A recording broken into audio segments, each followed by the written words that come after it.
총체적 난국입니다. 아시겠지만 인간들이 터진 주머니 속 동전처럼 홀랑홀랑 제 영혼을 잃어버리고 있습니다. 육체는 멀쩡히 살아있는데 말입니다. 이런 괴현상이 영혼을 단단히 키워야 할 10대들에게도 발생할 줄은 몰랐습니다. 멀쩡한 사자를 설령으로 강등하면서까지 제게 이 문제를 해결하라 하셨지요. 솔직히 말씀드려 뾰족한 방법을 아직 찾지 못했습니다. 육체의 수리는 자신의 영혼이 빠져나갔음에도 불구하고 평소와 똑같은 생활을 이어갑니다. 수리는 자신의 육체로 돌아가기 위해 말도 걸어보고 접촉하려고 시도해보기도 합니다. 그러나 여전히 그녀는 자신을 막는 결계 때문에 육체로 되돌아갈 수 없었죠. 그때 설령이 이야기했습니다. 자신은 설령이고 수리처럼 육체에서 분리된 생생한 영혼을 데려간다고요. 그리고 수리의 육체가 그녀의 영혼을 거부하기 때문에 다시 육체로 돌아갈 수 없는 것이라고 알려주었습니다. 또한 육체가 그녀의 목소리를 듣기 싫은 것일 수도 있다고요. 듣지 못하는 게 아니라 듣고 싶지 않다고? 내가 스스로를 속이고 있다는 의미일까? 그럴 리 없다고 강하게 주장하고 싶지만 마음이 뜨끔했다. 삶의 의미는 생각하는 것이 아니라 만들어가야 한다고 믿었다. 눈에 보이는 결과를 쌓아 올리고 손에 잡히는 성취를 얻어내는 것. 그 밖의 것들은 나중에 고민해도 늦지 않을 테니까. 생각하니 우스웠다. 나중은 정확히 언제일까? 쌓아 올릴 수도 붙잡아둘 수도 없는 시간을 참 가볍게 여겼구나. 눈에 보이는 것이 전부는 아닐 텐데. 영혼이 된 수리는 자신의 모습을 고스란히 눈앞에서 관찰할 수 있었습니다. 그리고 그녀는 한 가지를 깨닫습니다. 자신이 남들에게 보여지는 것을 굉장히 중요시한다는 점을요. 수리가 처음 SNS를 시작했을 때 수리는 가벼운 일상을 공유함에 즐거움을 느꼈죠. 하지만 점차 시간이 지날수록 그녀가 올린 사진과 이야기가 그녀의 삶을 잠식해갔고, 수리는 공부를 잘하는 것은 물론 취미와 관심사마저 다양한 사람으로 변해 있었죠. 집중력에 좋다는 명상을 하고 체력 관리를 위해 운동을 했다. 그때조차 손에서 영어 단어장을 놓지 않았다. 하지만 성적을 위해 책만 파는 답답한 공부벌레가 되는 건 싫었다.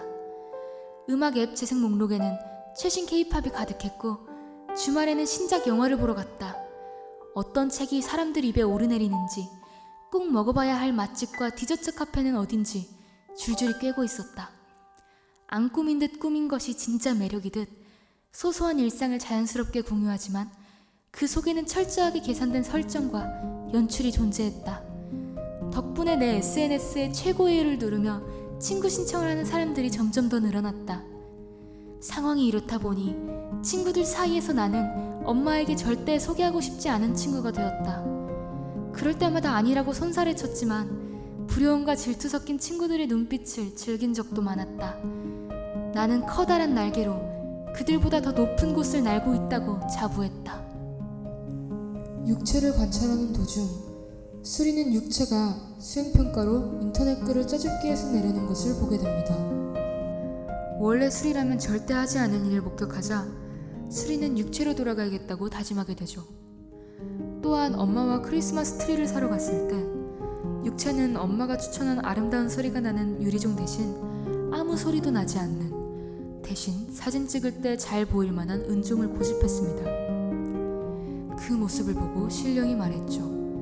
인간들은 참 이상하다고. 점점 더 똑똑해지고 기술은 발전하는데 영혼을 버린 사람은 늘어난다고. 머리가 똑똑한 것과 영혼이 단단해지는 건 상관관계가 없는 모양이라고. 수리는 신령의 말을 듣고 깊은 생각에 잠깁니다. 상관관계라는 말 너무 많이 들어왔다. 둘 중에 하나가 변화하면 나머지도 변화하는 관계. 지금껏 나를 성장시키리라 믿었던 것들이 정작 나와는 아무 관련이 없었다는 뜻일까? 나를 진짜 변화시킬 수 있는 세상과의 관계 맺음, 그것은 생각처럼 쉬운 일이 아니었다. 그리고 누구도 그 정확한 방법을 알 수 없다. 학원이나 인터넷 강의처럼 명확한 해답을 주는 곳이 없으니까. 어쩌면 정답이 없는 문제인지도 모르겠다. 각자의 생김새만큼이나 다양한 영혼이 있을 테고 그들에게 진짜 필요한 관계 맺음도 모두 다를 테니까 세상의 답은 수십 수백 개가 존재하겠지. 류가 깨어나자 그는 실력 그리고 자신의 육체와 마주하였습니다. 류는 자신의 육체를 보고 그저 영혼 없는 삶이 더 편안하지 않을까라고 생각했습니다. 그리고 답답한 유골함에 있는 안부가 너무나도 궁금한 자신의 동생을 떠올렸습니다. 류에게는 태어날 때부터 아픈 동생이 있었습니다. 가끔 생각했다. 내가 작게 태어나거나 걸음마가 늦지 않았다면 엄마 아빠는 와니의 문제를 더 일찍 눈치챘을까? 아니었다. 와니의 병은 고칠 수 없었을 것이다. 그 작은 몸으로 뇌수술을 2번이나 견뎌냈지만 결국 완치될 수 없었다. 그날 맥주를 마시지 않았더라면, 조금 더 일찍 담배를 끊었더라면 부모님과 나는 후회하고 또 후회했다. 류의 엄마는 류에게 선한 마음으로 살아야 한다고 말했습니다. 그녀가 찾아낸 어둠 속 빛은 선한 마음이었고 그녀를 웃게 만드는 사람은 류의 동생이었습니다. 류의 엄마는 동생에 관해서라면 무엇이라도 붙잡으려 했습니다.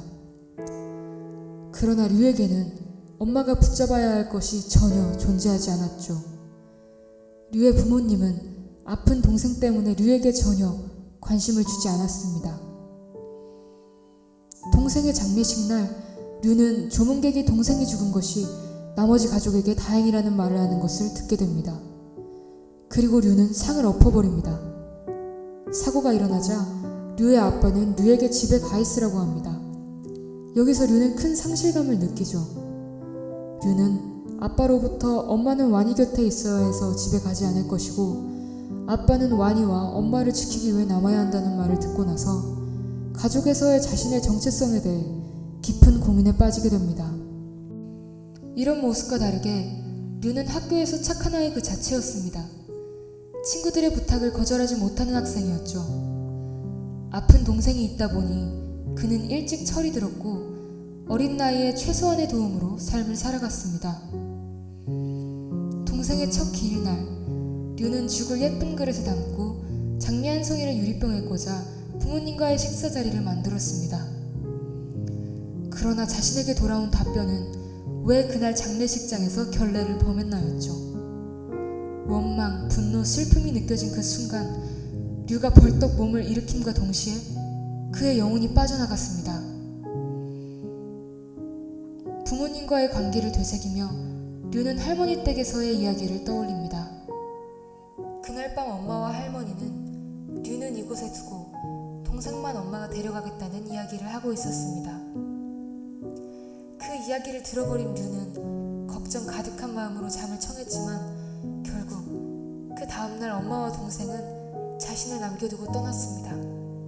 이 모습을 보고 류는 자신의 감정을 깨닫습니다. 그래, 무서웠다. 버림받을까봐. 나 혼자 남겨줄까 두려웠다. 그래서 모든 것을 필사적이었다. 아무에게도 미움받지 않기 위해. 아픈 다리로 기어이 무리를 쫓아가는 새끼 사자처럼 보둥거렸다. 이제 나는 내 육체가 영혼을 거부한 진짜 이유를 깨달았다. 2021년 10월 1일에 발행된 나나는 페인트라는 작품으로 유명하신 이희영 작가님의 장편 소설입니다. 완벽한 아이 수리와 착한 아이 류가 자신의 육체와 화해하고 진정한 나를 찾는 이야기입니다. 각자의 아픔을 가지고 서로 대화를 통해 상처를 치유해가며 그들은 육체로 다시 돌아옵니다. 그리고 책의 마지막, 둘은 서로를 찾게 됩니다. 두 영혼 모두 날카롭게 날이 서 있었습니다. 그것을 인정하고 받아들이기까지 다소 시간이 걸렸네요. 결계가 워낙 두껍고 탄탄했으니까요. 그런데 생각해보면 그 결계를 만든 장본인 역시 두 영혼이지 않습니까? 마음만 먹으면 얼마나 단단하든 쉽게 끼워버릴 수 있지요. 이 역시 인간들의 힘이라는 생각이 듭니다. 스스로가 만든 벽 앞에서 좌절하고